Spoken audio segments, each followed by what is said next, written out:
네, 지난 강의에서 이렇게 단위 벡터 E 알파라고 부르는 단위 벡터 체계를 도입하면은 단위 벡터끼리의 내적은 이렇게 크로네커 델타 관계로 델타식으로 표현할 수 있다라는 이야기를 했었죠.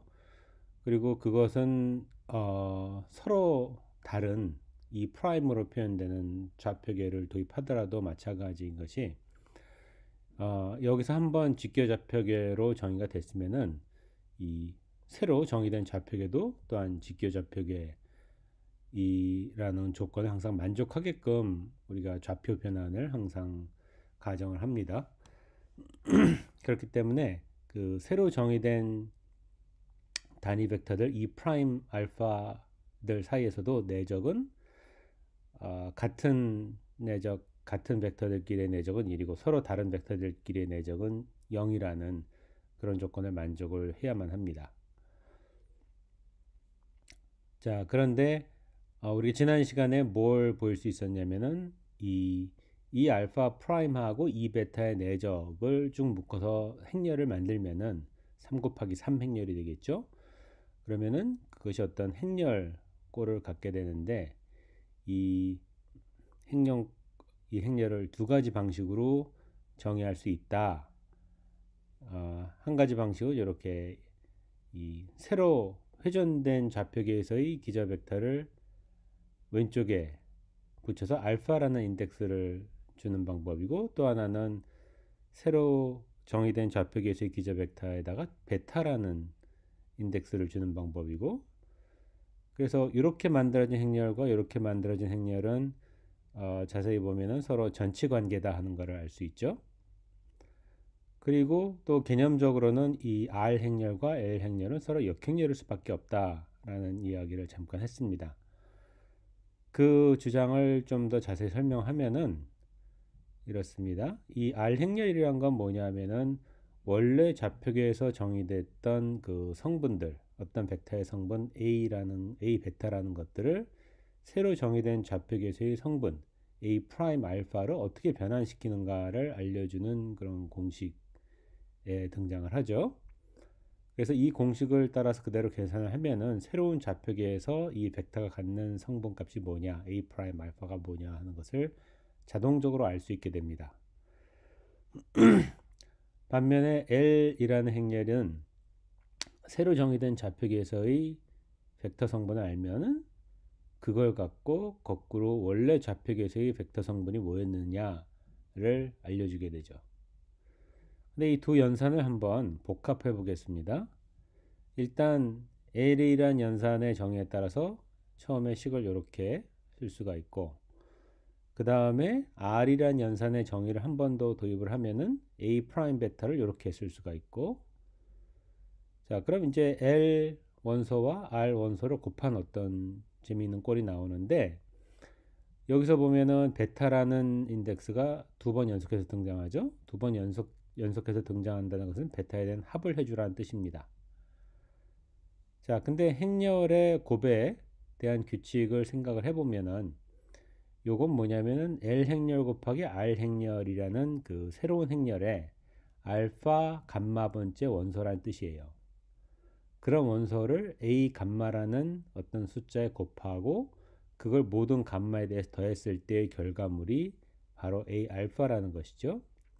근데 A 알파는 당연히 A 알파 그 자신과 같아야 되기 때문에 이 LR 행렬은 결국 그 원소들이 그렇게 크로네커 델타로 표현될 수밖에 없어요. 이걸 행렬 표현으로 쓰자면은 L 행렬 곱하기 R 행렬은 이렇게 단위 행렬이 될 수밖에 없다라는 뜻이죠. 어떤 두 행렬을 곱했을 때 그 결과물이 단위 행렬이라는 것은 한 행렬이 다른 행렬의 역행렬이라는 뜻입니다. 다시 말하면 L은 R의 역행렬이고 또 R은 L의 역행렬이다라는 뜻이죠. 자, 여기서 한 가지 재미있는 사실을 증명하고 넘어갈 수가 있습니다. R 알파 베타의 정의는 여기 주어진 것처럼 E 알파 프라임이라는 벡터와 E 베타라는 벡터의 내적이고 L 베타 감마라는 표현의 정의는 이 베타라는 단위 벡터와 이 감마 프라임이라는 단위 벡터의 내적이죠. 이걸 그냥 정의대로 갖다 쓴 겁니다.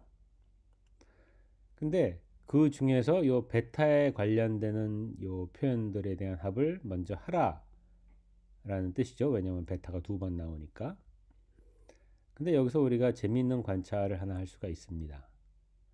보통 두 벡터의 내적은 A 벡터가 이렇게 주어지고 B 벡터가 이렇게 주어졌을 때 그 내적 값은 X 성분끼리 Y 성분끼리 Z 성분끼리 다 곱한 다음에 그것을 다 더하는 것으로 얻어지죠. 근데 이걸 이렇게 또 생각을 할 수가 있어요. A 벡터의 성분 3개를 모아서 자, 요거를 뭐라고 하죠?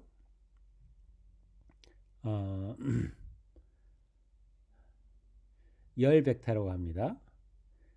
열 벡터 형태로 정렬을 해주고 그 다음에 B 벡터의 성분 3개를 이렇게 세로로 묶어서 행 벡터를 하나 정의해 줄 수 있어요. 그러면 열 벡터와 행 벡터의 곱은 행렬 곱의 규칙에 따라서 해보면은 바로 이런 표현이 나와요. 그런데 이 표현이 뭐냐? 바로 두 벡터에 대한 내적이죠. 자, 그럼 이 규칙을 이 두 단위 벡터의 내적에다가도 적용을 할 수가 있습니다. 이 알파 프라임과 이 베타라는 두 벡터의 내적은 이 알파 프라임에 해당하는 어떤 열 벡터를 이쪽에다 써주고 그 다음에 이 베타에 해당하는 어떤 행 벡터를 여기다 써주고 그 다음에 열과 행을 곱하는 행열곱 연산을 하면 되는 거예요. 그죠? 결과물은 똑같습니다. 위에서 보였듯이.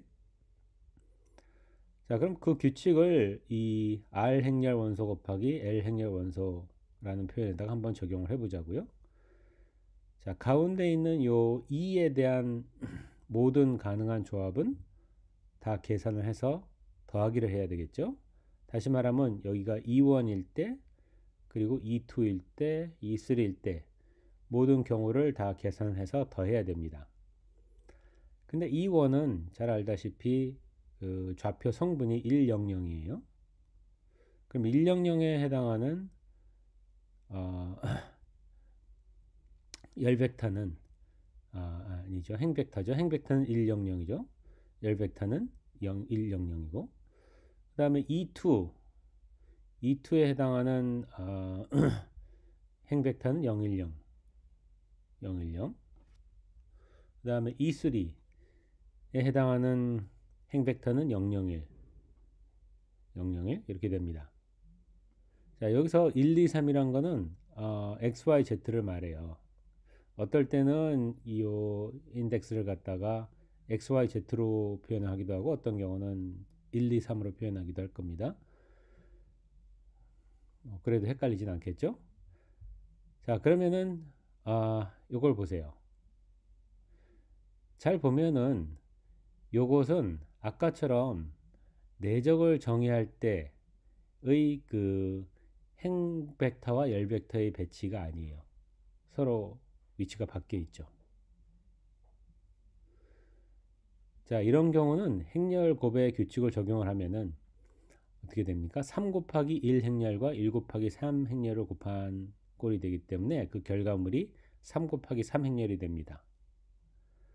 그럼 100 벡터하고 100 벡터를 곱하면은 이렇게 제일 위에 있는 원소만 1이고 나머지는 0인 어떤 3 곱하기 3 행렬이 나와요. 마찬가지로 요 두 번째 행 벡터와 열 벡터를 곱하면은 요 두 번째 등장하는 행렬이 나옵니다. 001 행 벡터와 001 열 벡터를 곱하면은 이런 행렬이 나오죠. 그리고 이 행렬 세 개를 먼저 더해주면 돼요. 더해주면 뭐가 나옵니까? 대각 성분이 111인 단위 행렬이 나오죠. 단위 행렬을 곱한다는 것은 곱하기를 안 하는 것과 같습니다. 마치 어떤 숫자에다가 1을 곱해주면 그 숫자 그대로 나오는 것과 마찬가지예요. 그래서 최종 결과물은 결국 이 단위 행렬의 왼쪽에 있는 이 알파 프라임이라는 벡터와 오른쪽에 있는 이 감마 프라임이라는 벡터를 내적해 준 것과 똑같습니다. 자, 그런데 이건 뭐죠? 요거는 원래 그 서로 직교하는 단위 벡터들끼리의 내적이니까 그 결과물은 크로네커 델타가 나올 수밖에 없죠. 자, 그럼 어떻습니까? 이게 정확히 우리가 원했던 바로 그 증명입니다. R 행렬과 L 행렬을 곱하면은 단위 행렬이 나와야 된다 하는 증명을 이런 식으로 할 수도 있어요.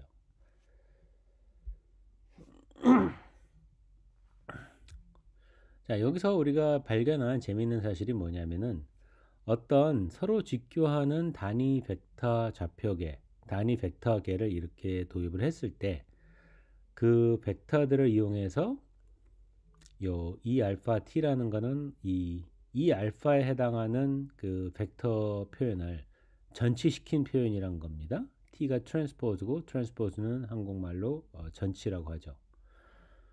그럼 E 알파 T와 E 알파를 곱하면은 이것이 일반적으로 3 곱하기 3 행렬이 됩니다.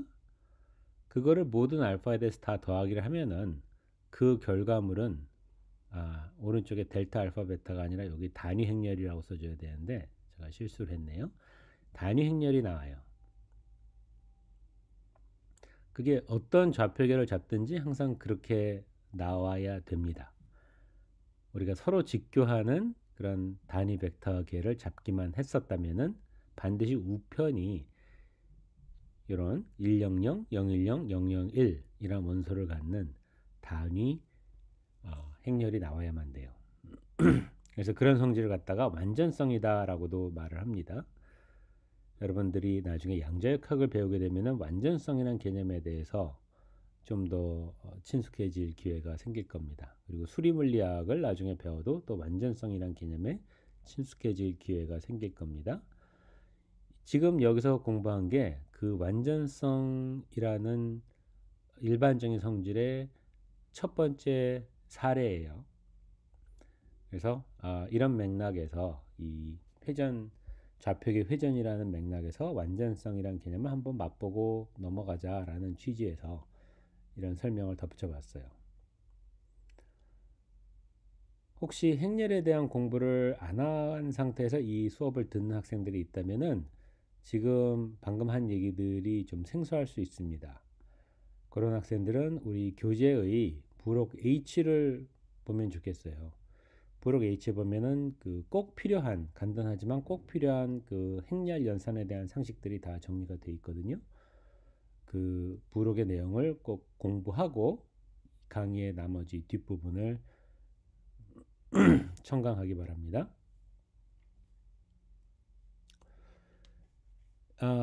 자, 일반적인 얘기는 일단 여기까지 하고요. 그 다음에 구체적인 사례를 통해서 한번 이 회전 행렬 R이란 게 어떻게 생겼는가, 어떤 성질을 갖고 있는가 하는 것들을 한번 살펴보겠습니다.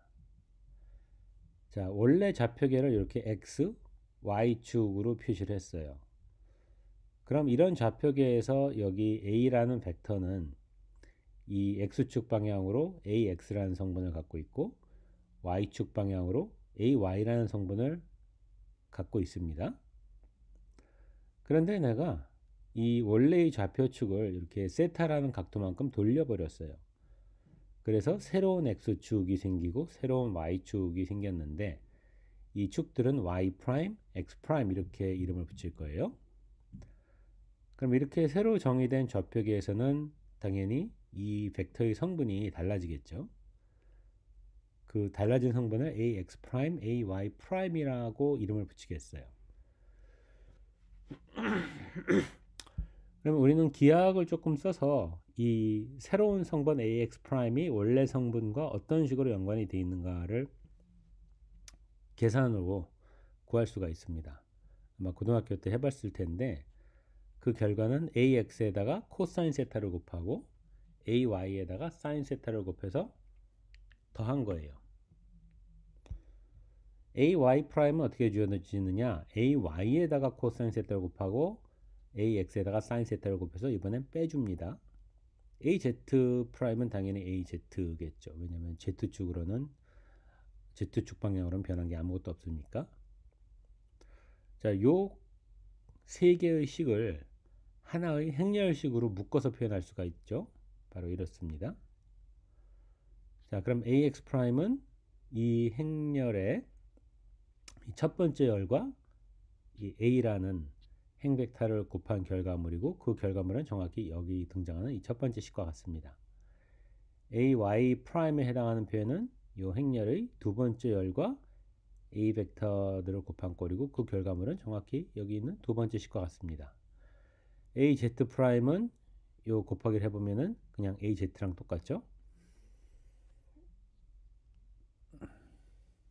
자, 그럼 여기 등장하는 요 행렬이 바로 앞서 정의했던 그 R 행렬입니다. 근데 R 행렬의 성분은 어떤 식으로 주어지느냐면은 새로운 좌표계의 알파 번째 단위 벡터하고 원래 좌표계의 베타 번째 단위 벡터의 내적이었어요. 자, 그럼 이 정의에 따라서 여기 등장하는 여러 가지 표현들을 이해할 수 있나 한번 살펴보죠. 일단 이 코사인 세타는 무엇과 같아야 되느냐? EX 프라임과 EX의 내적 혹은 EY 프라임과 EY의 내적과 같아야 됩니다. 그런데 어떻죠? EX와 EX 프라임 사이의 내적은 크기는 1인 두 벡터의 내적이니까 사이각에 대한 코사인과 같죠? 코사인 그대로 나옵니다. EY와 EY 프라임 사이의 내적도 마찬가지로 이 사이각에 대한 코사인 세타니까 어때요? 맞죠? 자, 그 다음에 EX 프라임과 EY에 대한 내적은 이 사이각이 90도 빼기 세타죠. 90도 빼기 세타에 대한 코사인은 사인 세타예요. 그죠? 잘 맞죠? 그 다음에 마지막으로 EY 프라임과 EX 사이의 내적은 그 사이각이 90도 더하기 세타예요. 90도 더하기 세타에 대해서 코사인을 취하면은 마이너스 사인 세타가 나옵니다. 그래서 이것도 맞죠. 그래서 우리가 처음에 도입했던 그 일반적인 정의가 요 특수한 경우에도 잘 들어맞는구나 하는 걸 확인을 할 수 있습니다. 자, 그래서 이거를 일일이 다 이 9개 숫자를 쓰기가 불편하니까 그냥 R 세타라는 표현을 도입해서 R 세타라는 표현은 이런 행렬을 의미한다 라고 지금부터 정리를 하고 넘어가겠어요. 그럼 그 다음 할 수 있는 재밌는 질문은 뭐냐? 만약에 이런 회전을 두 번 연속하면 어떻게 될까 하는 거죠. 다시 말하면 처음에 좌표계를 세타 1이란 각도만큼 돌리고 그 다음에 연이어서 세타 2라는 각도만큼 또 한 번 돌립니다. 그랬을 때 최종적으로 등장하는 그 새로운 좌표계에서의 벡터 성분 값과 최초의 벡터 좌표계에서 적었던 벡터 성분 사이에는 어떤 관계가 있는가? 그런 질문을 할 수 있죠. 우리가 도입했던 규칙을 차근차근 적용을 해보면은 자, 원래 좌표계에서의 벡터 성분과 세타 1만큼 돌린 좌표계에서의 벡터 성분 사이에는 이런 행렬식 관계가 성립을 하죠. 그 다음에 세타 1만큼 돌린 좌표계에서의 벡터 성분과 거기서 또 추가적으로 세타 2만큼 돌린 좌표계에서의 벡터 성분 사이에는 마찬가지로 비슷한 행렬식이 성립을 합니다. 자, 그럼 요 ax 프라임, ay 프라임, az 프라임에 대해서 왼쪽에 있는 관계식을 대입할 수 있죠. 그럼 어떻게 되죠? R2 행렬 곱하기 R1 행렬. 행렬 곱하기 행렬은 또 행렬이죠. 그렇게 곱하기로 얻어진 행렬을 ax, ay, az 벡터에 연산을 했을 때, 가했을 때 얻어지는 결과물이 바로 최종적인 좌표계 2 프라임, 더블 프라임으로 표시한 이 최종적인 좌표계에서의 이 벡터 성분값이다라는 결론에 도달하게 됩니다. 자, 그럼 요 행렬 곱이 과연 어떤 모양이냐? 직접 계산해 보면은 알 수 있죠. R 세타 2는 이런 행렬이고 R 테타 1은 이런 행렬입니다. 자, 행렬 곱하기 하는 방법은 여러분이 다 아실 거예요. 모르면은 그 우리 교재의 부록 H를 보고 공부를 하면 돼요. 그 행렬 곱하기 규칙에 따라서 곱하기를 쭉 해보면은 각각의 원소가 이렇게 나옵니다. 코사인, 사인, 마이너스 사인, 코사인인데 다만 뭐가 다르냐? 가운데 들어가는 변수가 이제는 세타1이 아니라 세타2가 아니라 세타1 더하기 세타2예요. 다시 말하면 이 합각 세타1 더하기 세타2라는 합각만큼의 회전을 한번 쭉 해준 것에 해당하는 어떤 회전 행렬이 등장한다는 거죠. 상식적으로는 당연하죠. Z축에 대해서 처음에 10도 돌리고 그 다음에 20도 돌리면은 그것은 그냥 한 번에 30도 돌려버린 것과 당연히 똑같은 결과를 줘야 합니다. 자, 그런 상식을 이렇게 수학적으로 표현해서 한 번 더 검증해 본 것에 불과해요. 그리고 또 우리가 상식적으로 처음에 10도 돌리고 그 다음에 20도 돌리나 처음에 20도 돌리고 그 다음에 10도 돌리나 결과가 똑같다는 걸 알고 있죠. 마찬가지로 여기서도 세타1 더하기 세타2는 세타2 더하기 세타1과 당연히 똑같으니까 당연히 세타2 돌리고 그 다음에 세타1 돌리나 세타1만큼 돌리고 세타2만큼 돌리나 결과가 똑같다는 걸 굳이 계산을 안 해도 증명을 할 수가 있습니다. 다시 말하면 이 세타2 회전 연산하고 세타1만큼 돌리는 연산은 두 연산의 순서에 관계없이 결과가 똑같아요. 그럴 때 이 두 연산은 서로 교환 가능하다라는 표현을 씁니다. 커뮤트라는 영어 단어를 사용해요.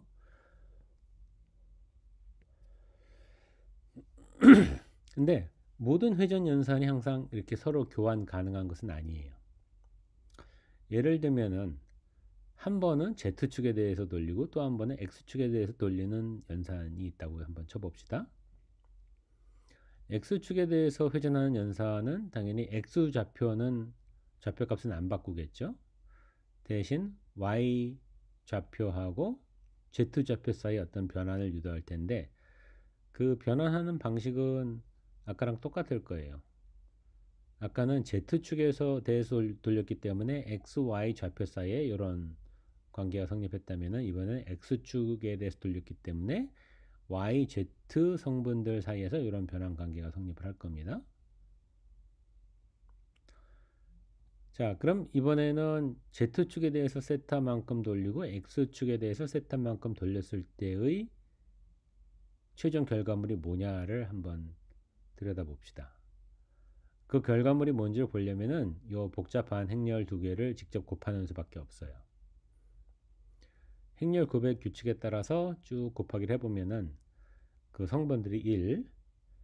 자, 여기 C라고 쓴 거는 코사인 세타고 S라고 쓴 거는 사인 세타입니다. 약자로 써도 전혀 헷갈릴 이유가 없죠. 자, 요거는 마이너스 코사인 세타 곱하기 사인 세타. 요것은 사인 세타의 제곱 등등. 요것은 S는 사인, 요것은 사인 세타, C는 코사인 세타. 이렇습니다. 이런 식으로 그 최종 결과물이 나와요. 근데 만약에 요 두 행렬의 곱하기 순서를 바꾸면은 결과가 어떻게 되느냐? 이것도 직접 해보면 되죠. 그럼 이런 식으로 결과가 주어지는데 이 결과는 원래의 행렬곱과 표현이 다릅니다. 다시 말하면은 이번에는 이 두 연산의 순서를 바꿨을 때의 결과물이 다르다. 즉, 두 연산은 서로 교환 가능하지 않다라는 뜻이에요. 자, 아주 결정적으로 이 현상을 보여주는 방법이 있어요. 세타를 2분의 파이로, 즉 90도로 잡아보세요.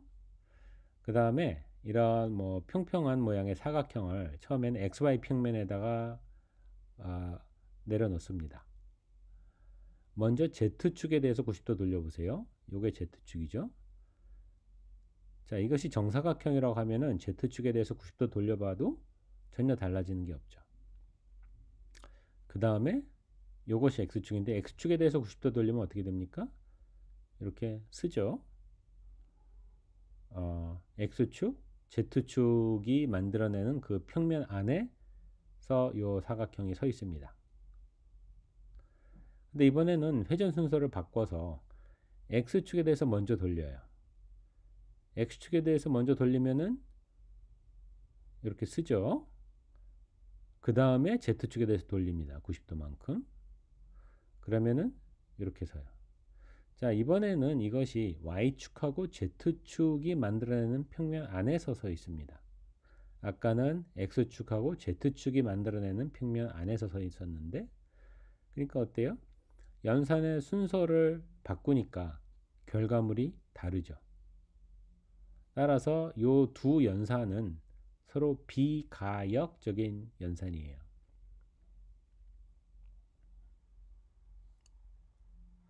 자, 일반적으로는 이 회전 연산은 비가역적입니다. 단지 어떨 때만 가역적인가? 아, 똑같은 축에 대해서 회전을 할 때, 그럴 때만 가역적이고, 일반적으로 서로 다른 축에 대해서 회전을 하는 경우는 비가역적입니다.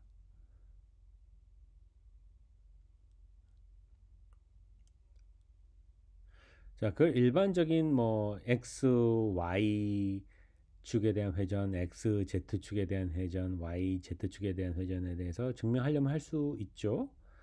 그런데 증명하려고 할 때마다 이런 복잡한 행렬 곱하기 계산을 일일이 해야 된다는 게 좀 부담스럽긴 하죠.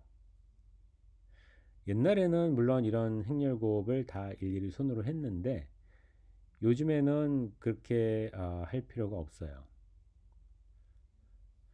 자, 손으로 하려고 하면은 일단 지금은 우리가 3 곱하기 3 행렬 두 개를 곱하는 것이라서 그렇게까지 계산이 힘들지 않지만은 일반적으로 n 곱하기 n 행렬 두 개를 곱한다라고 하면은 우리가 계산해야 될 행렬 원소의 개수가 일단 n 제곱개입니다.